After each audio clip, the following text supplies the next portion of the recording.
তো বন্ধুরা, আজকে বিশেষ একটা আলোচনা নিয়ে চলে এলাম। পরিযায়ী শ্রমিক ফর্ম ফিল আপ।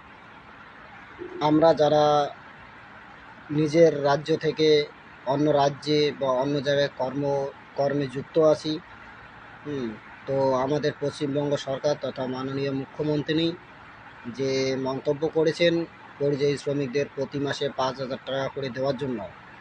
তো এই পরিযায়ী ফর্ম ফিল আপ করার জন্য মানুষকে অনেক হেনস্থার শিকার হচ্ছে বা হয়েছে।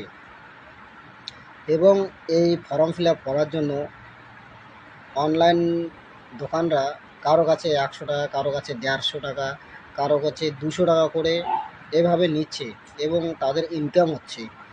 আদৌ কি আমরা যারা পরিযায়ী শ্রমিক বাইরে কর্মে যুক্ত আছি, আদৌ কি আমরা এই 5,000 টাকা প্রতি মাসে পাবো? মাননীয় মুখ্যমন্ত্রী তথা মমতা বন্দ্যোপাধ্যায় আমাদেরকে সেই 5,000 টাকা প্রতি মাসে কি দেবেন? এই ফর্ম ফিল আপ করার জন্য মানুষকে অনেক হেনস্থার শিকার হয়েছে। এটা জেরক্স, ওটা জেরক্স, এটা লাগবে, ওটা লাগবে, হুম। এবং টাকা তো আছেই, 50 টাকা, 100 টাকা, 150 টাকা ইনকাম হচ্ছে।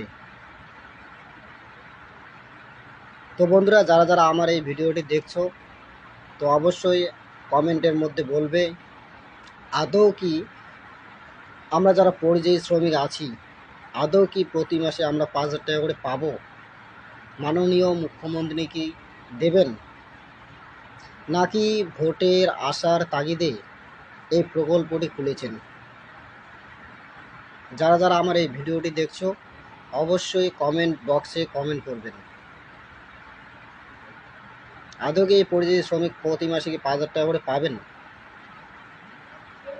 যারা যারা দেখছেন, অবশ্যই আমার কমেন্ট বক্সে কমেন্ট করবেন। যদি আমার